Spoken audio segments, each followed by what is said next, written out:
우리 자녀들, 특별히 우리 학생들은 이제 공부를 해야 성적이 올라갑니다. 성적이 올라간다는 것은 열심히 공부를 해야 되죠. 그냥 가만히 책만 이렇게 들여다보고 있다고 해서 성적이 올라가는 건 아닙니다. 근데 이 성적을 체크하는 것은 이제 중간고사, 기말고사를 통해서 여러 가지 시험을 통해서 얘가 얼마나 알고 있는가라는 것을 알고 있는 거죠. 근데 이제 학생들은 우리도 경험했지만 시험을 보고 나면 항상 하는 얘기들이 있죠. 야, 시험의 의도를 모르겠다는 거죠. 그렇죠?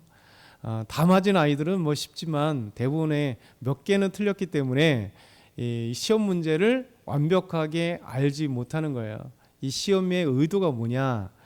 그리고 또 한 가지 항상 얘기하는 게, 야, 시험 진짜 안 봤으면 좋겠다. 다들 학생들 중에 대부분의 학생들은 시험을 안 봤으면 좋겠다. 시험이 너무 어렵다. 시험 없는 세상에서 살고 싶다. 뭐 이런 얘기를 많이 하는 거죠. 그러니까 학생들의 당면한 문제예요. 근데 사실은 우리 생활하는 모든 그리스도인들도 시험을 받고 있죠. 그래서 믿음 생활한다는 것 자체가 때로는 하나님께서 우리에게 테스트하는, 시험을 하시는 시간들이 많이 있기 때문에 그 시험의 의도를 알면야 우리 삶 가운데 나타나는 수많은 문제로 이 고민하지 않겠죠. 왜 이런 문제가 나에게, 이런 삶이 왜 나에게 펼쳐질까? 왜 나는 이런 인생을 살 수밖에 없을까? 뭐 이렇게 고민할 필요가 없을 텐데, 사실은 우리는 분명히 알아요. 내 삶의 어려움, 시험의 문제, 내 죄 때문에 뭐 문제도 있지만 하나님께서 나를 사랑하셔서 나를 시험하시기 위해서 여러 가지 문제가 있다는 사실은 아는데, 그렇죠? 아는데 그 문제의 의도, 시험의 의도를 정확하게 판단하지 못하기 때문에 사실 답답한 거죠. 마치 수험생들이 동일하게 시험 문제를 받고 안 쳤으면 좋겠다, 시험 없는 세상에서 살았으면 좋겠다라는 생각과 그 의도를 모르겠다 하는 것과 동일하게 우리 신앙인 생활을 할 때도 이 시험의 의도를 모르겠다, 참 시험 없이 얼마나 하나님 형통만 쫙 했으면 좋겠다, 뭐 이런 생각을 많이 하죠. 아브라함에게도 마찬가지입니다. 아브라함에게도 그의 죄 때문에 큰 문제가 일어나기도 하지만 하나님은 오늘 말씀 보면 최초로 하나님께서 아브라함을 부르시고 최초로 하나님께서 아브라함을 시험하셨다, 테스트하셨다라는 말이 처음으로 등장하는 말씀입니다. 그래서 오늘 첫 번째 생각해 볼 거는 인생에 만나는 시험들 있잖아요. 시험, 큰 위기, 그것은 그러나 하나님의 사랑이고 하나님께서 우리를 시험하시는, 테스트하는 시기다, 문제다라는 것이죠. 오늘 1절 다시 한번 읽어볼게요. 1절 같이 읽겠습니다. 그 일 후에 하나님이 아브라함을 시험하시려고 그를 부르시되 아브라함아 하시니 그가 이르되 내가 여기 있나이다. 아멘. 어제 브에시바에 대한 말씀을 나눴잖아요. 아브라함이 하나님과 함께 하심을 아비멜렉이 보았고 그의 군대장과 비골과 함께 찾아와서 하나님이 당신과 함께하는 우리가 보았다. 그래서 우리하고 맹세하자.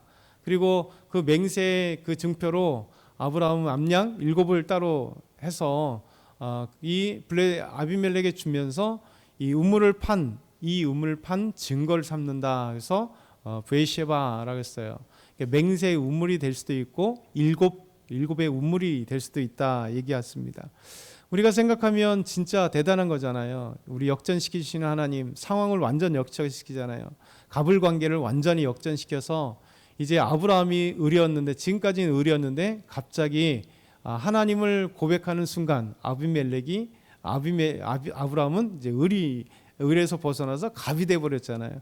그러니까 하나님은 우리에게 항상 역전시켜 주시는 하나님이잖아요. 우리 삶에 분명히 우리가 의리인 것 같은데, 삶이 힘든 것 같은데, 어려움인 것 같은데 오히려 그 어려움이 정말 하나님 앞에서 복이 되게 하시고 또 형통의 기회가 되게 하시고 함께 하십니다. 그러면 보통 우리가 생각하면 참 그걸로 끝났으면 좋겠어요. 해피엔딩으로 이야기가 딱 끝나면 좋잖아요. 왜냐하면 우리는 다 기대하는 게, 드라마도 보면 해피엔딩으로 끝나는 드라마를 보고 싶잖아요. 참 어렵게 둘이 남녀가 만나는데 부모님들이 반대하고 또 많이 어려움이 있고, 그런데 참 그 모든 걸 뚫고 딱 결혼했어. 그걸 딱 해피엔딩으로 끝나잖아요. 결혼 이후에 진짜 삶이 있는데 그거를 하면 실망하잖아요. 사랑해서 결혼했는데 그렇게 사랑해서 결혼했던 사람들이 뭐 여러 갈등으로 힘들고 어렵고 이혼했느니 마니니 뭐 이런 것들이 나온다면 그 사랑이 부질없이 돼버리잖아요. 너무 그렇게 간절하게 사랑했고 반대가 심하고 여러 가지 악조건들이 있는데, 그러니까 우리의 바람은 이렇게 형통한 거잖아요. 아브라함도 이런 기가 막힌 드라마틱한 역전을 시켜줬으면 하나님이 그와 함께 지금까지 아브라함과 함께 하신 하나님이 계속해서 함께 하셔서 이런 역전의 드라마를 쫙 연결했으면 좋겠다. 근데 오늘 말씀은 22장에 들어오면서 2일 후에 이 말씀이 무엇인가 역전을 또 상황 역전을 보여주잖아요. 그건 다 아는 것처럼 아브라함에게 하나님께서 시험하시려고 이렇게 했습니다. 시험하시려고. 하나님께서 이제 아브라함에게 테스트하시는 이 놀라운 시간들이 찾아왔다는 거예요. 그러니까 이 말씀을 우리에게 적용하면 우리 삶에도 어떠한 형편에 있든지 형통한 시간이든 아니면 곤란의 시간이든 하나님은 우리에게 테스트하는 시간이 반드시 찾아온다는 거예요. 저와 여러분의 믿음을 체크하고 싶은 하나님의 시험의 시간, 테스트하는 시간들이 우리 인생의 중간고사, 우리 인생의 기말고사가 계속 찾아온다는 거예요. 이 시험은 죽을 때까지 끝나지 않습니다. 왜냐하면 시험을 봐야 하나님께서 우리를 사랑하시는 증거예요. 왜냐하면 관심이 없으면 좀 시험 안 하겠죠. 테스트 안 하잖아요. 우리 자녀들이 좀 궁금하잖아요. 얼마나 시험을 잘 봤는지, 아니면 얘가 공부하고 있는지 안 하는지. 그러니까 방 안에서 공부하는 채 하면 뭐 관심 없으면 얘 열심히 공부하는구나. 근데 여러분들 그 아이들이 보면 그렇게 앉아 있는 거 보면 진짜 공부하고 있는지, 앉아서 딴 생각하고 있는지, 앉아서 딴 책 보고 있는지, 아니면 핸드폰 보고 영상만 보고 있는지, 유튜브를 보고 있는지, 사실 이런 게 궁금하잖아요. 사랑하는 부모라면 우리 아이가 학교 갔던, 뭐 독서실을 갔던, 도서관을 갔던, 아니면 뭐 스터디 클럽을 갔던, 뭐 어디든 가든 상관없이 궁금한 게 사실입니다. 이게 사랑하는 증거죠. 그러니까 하나님이 우리를 시험하는 것은, 시험의 목적은 반드시 사랑이 전제가 돼 있어요. 우리에게 관심을 갖기를 원하시고, 우리의 믿음을, 우리 전제하신 하나님이 왜 모르시겠어요? 다 아시는데 하나님은 상황에서 체크하기를 원하시는 거예요. 고백으로 하나님께 나아가기를 원하고 하나님께서 그렇게 하시는 거죠. 그러면서 하나님은 이 시험이 우리에게는 큰 위기였고 아브라함에게는 큰 위기죠. 시험을 본다는 것 자체가 위기잖아요. 근데 그 안에는 사랑이 전제되어 있고, 이 테스트를 통해서 우리가 얼마나 믿음이 자라고 있는지를 확인시켜 주려고 하는 것이 이 말씀이에요. 그래서 아브라함을 시험하시려고 그를 부르십니다. 아브라함아, 하시니 내가 여기 있습니다 라고 이야기하죠. 우리가 두 번째 생각해 볼 거는요, 이제 하나님은 아브라함을 시험하는데요, 가장 잘 아는 것, 그리고 아브라함에게는 가장 소중한, 그런데 가장 아픈 손가락을 하나님은 시험의 도구로 사용하신다는 거예요. 우리 2절 말씀 한번 읽겠습니다. 여호와께서 이르시되 내 아들 내 사랑하는 독자 이삭을 데리고 모리아 땅으로 가서 내가 내게 일러준 한 산 거기서 그를 번제로 드리라. 하나님께서 아브라함을 시험하시는데 아세요. 내 아들, 내 사랑하는 독자. 여러분, 백세에 나왔으니 이거 이만큼 늦둥이도 없고 이만큼 사랑스러운 아이가 있겠습니까? 없겠습니까? 없죠. 더더군다나 하나님이 약속하신 그 의심의 시간들이 많이 지나갔는데 인간으로는 할 수 없는, 지금 과학으로도 할 수 없는, 정말 이성을 초월하는 하나님의 능력으로 저 사라가 90세에 아브라함 100세에 낳은 약속의 자녀 이삭, 얼마나 애지중지했겠어요. 이 할머니 할아버지가 저 아들 이삭을 낳고 나서 애지중지 키우고 한 아이가 이제 청소년이 됐단 말이죠. 근데 이 아이를 향해서 하나님께서 이 아이를 바치라는 겁니다. 그것도 뭐 어떤 거요? 번제로 바치라는 거예요. 이 번제 아시잖아요. 번제는요, 죽여야 되는 것이고 내장을 빼야 되는 것이고, 그래서 하나님 앞에 태워서 드리는 거예요. 번제가 태울 번자잖아요. 그래서 태워서 드리는 이 제사라는 거예요. 이 성경에 보면 하나님은 레위기에 특별히 출애굽한 다음에 가나안 땅에 이 인신 제사, 사람을 드리는 제사가 너무 많았습니다. 그래서 이제 가나안 땅에는 보편적으로 몰렉 신에게 드리는, 그래서 레위기에 끊임없이 말씀하잖아요. 사람을 불 가운데, 자녀를 불 가운데 지나가게 하지 마라. 이게 몰렉 신에게는 자기 자녀를 몰렉 신이 있으면 그 앞에 불을 피우고 글로 지나가게 하는 거예요. 태워 죽이는 거죠. 그 누구요? 남의 자식이 아니라 자기 자식을. 그래서 내 아들을 몰렉 신에게 번제로 드리는 것 하나님이 허락지 않았습니다. 그 가장 가증한 거고 가장 무서운 죄고, 하나님이 그 당시에 보편적으로 있던 이 인신제산, 전 세계적으로 다 있잖아요. 인신제산 다 있었습니다. 그런데 하나님이 가장 싫어하시는 이 인신제사, 하나님이 창조하신 이 창조한 인간들을 번제물로 드린다는 것은 하나님의 그 속성에 반하는 거예요. 하나님의 창조에 반하는 행위. 그러니까 하나님이 가장 싫어하시는 것과 바로 사람을 제물로 드리는 것, 그것도 태워서 드리는 것.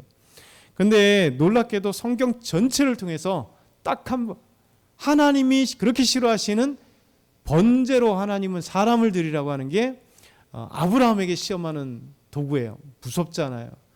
분명히 아브라함이 이삭을 어떻게 생각하는지 아셨어요.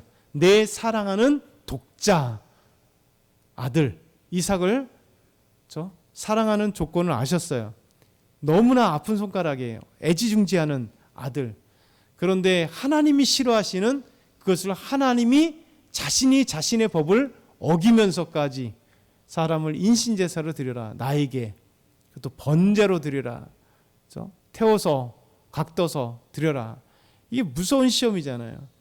만약 이 시험을 여러분이야 저에게 닥쳤으면 아까 소도에도 얘기했죠. 도대체 하나님은 계실까? 왜 이런 어려운 시험 문제를 내실까? 이 시험의 의도가 뭘까? 막 정말 머리가 터질 것 같아요. 그러면서 대부분 다 우리는 아마 하나님께 원망하면서 난 이런 신이라면 나는 하나님 믿지 않겠다라고 아마 떠날 거예요. 많은 그리스도인들이 교회 안에서 또 신앙생활하면서 이것 때문에 자기의 믿음 없음을 탓하는 게 아니라 왜 나에게 이런 신앙생활에 내가 잘하고 있는데 왜 하나님은 나에게 이런 문제를, 나에게 이런 어려움을, 대부분 다 시험을 통과하지 못한 거예요. 그러니까 시험 통과하지 못한 사람들의 특징이 뭐냐면 자기가 공부하지 못했다는 거, 자기 실력이 없다는 거, 내가 알지 못한다는 거 인정 안 해요. 그렇죠? 출제자 욕하죠. 왜 이런 시험 문제를 이렇게 내가지고. 근데 푸는 사람 있잖아요. 근데 상대적으로 내가 공부 안 한 것을 인정하는 거예요. 이게 우리가 하나님의 시험은요, 반드시 그 시험을 우리가 통과할 수 있는 여력 있는 문제만 하나님께서 내세요. 그걸 모르니까 하나님이 그 문제의 의도를, 또 그 안에 사랑이 담겨 있는 걸 모르니까 이 시험에 대해서 반항을 하는 거예요. 반항을. 그래서 교회를 떠나가는 사람들. 근데 대부분 다 보면 하나님이 절대 우리를 실망시키는 적 없고요. 하나님 우리 사랑하지 않는 적 없고요. 하나님이 가장 우리에게 좋은 걸 주시려고 하시는 거예요. 그런데 그걸 모르니까 자기 믿음 없음을 생각도 못한 채 하나님을 탓하고 신앙생활 탓하고 그리고 떠나가는 거예요. 여러분, 그래서 교회에 대부분 다 실망했다 떠나가거나 하나님께 실망했다 떠난 사람들은 말을 들을 필요가 없어요. 왜냐하면 자세히 보면 그 상황을 잘 들어보면요, 대부분 다 오해요. 자기 믿음 없음이요, 자기 생각. 그러니까 자기가 너무 의인이야. 내 중심으로 생각하고 나로 했기 때문에 그래서 나중에 하나님이 없다 얘기하고 교회에 왜 그러냐고 그러고 믿음 떠나가는 거예요. 저는 절대 신앙생활 하고 교회 생활 하다 보니까 우리 듣다 보면 거의 99%는 다 자기 책임입니다, 사실. 그래서 우리가 잘 생각해야 돼요. 하나님은 절대 우리에게 실망시킨 적 없다. 그래서 하나님은 아픈 손가락으로 우리를 시험하실 거예요.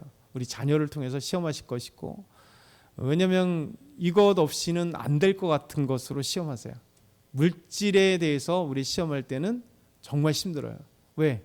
나에겐 너무나 소중하니까. 이만큼 있으면 괜찮은데 이만큼 있는데 그거 갖고 시험하시니까요. 근데 놀라운 것은 하나님께서 이 어려운 시험을 아브라함에게 하셨다는 거죠. 우리에게도 아브라함 같은 다양한 것으로 하실 거예요. 근데 놀라운 것은 하나님이 우리에게 원하시는 건요, 믿음은 그냥 조건 없이 순종하는 거예요. 믿음이란 우리 이해 없이도 순종하는 게 하나님의 믿음의 법칙이에요. 3절과 4절 보면 아브라함이 아침에 일찍 일어나, 아브라함이 있을 수도 없는 시험을 했는데 하나님께 불평하거나 탓하거나 원망하지 않잖아요. 그냥 순종이에요. 아침 일찍. 늦게 일어나 되잖아요. 고민했으면 밤새도록 잠 못 잤을 거 아니에요. 근데 아브라함은 그런 얘기가 없습니다. 아침 일찍 일어나서. 왜? 하나님을 경험했기 때문에, 하나님을 신뢰하기 때문에. 아침 일찍 일어나 나귀 안장을 쥐고 두 종과 그 아들을 이삭을 데리고 번제 쓸 나무를 쪼개어서 실행하는 거예요. 그리고 하나님이 자기에게 일러주는 곳으로 가는 거죠. 그러면 어떻게 됩니까? 하나님 앞에 철저한 순종하면 손해가 볼 것 같지만, 아들이 죽을 것 같지만, 우리가 12절까지 본 것처럼 하나님은 이미 마지막 생각해 볼 건 예비하신다는 거예요. 여러분, 이 믿음이 아브라함에게는 있었고 그 믿음대로 하나님은 믿음 통과한 아브라함에게 예비할 양을 준비하시는 거죠. 마지막으로 우리 8절 말씀 읽어보겠습니다. 8절 시작. 아브라함이 이르되 내 아들아 번제할 어린 양은 하나님이 자기를 위하여 친히 준비하시리라 하고 두 사람이 함께 나아가서, 이삭이 물어보죠. 어린 양 어디 있어요?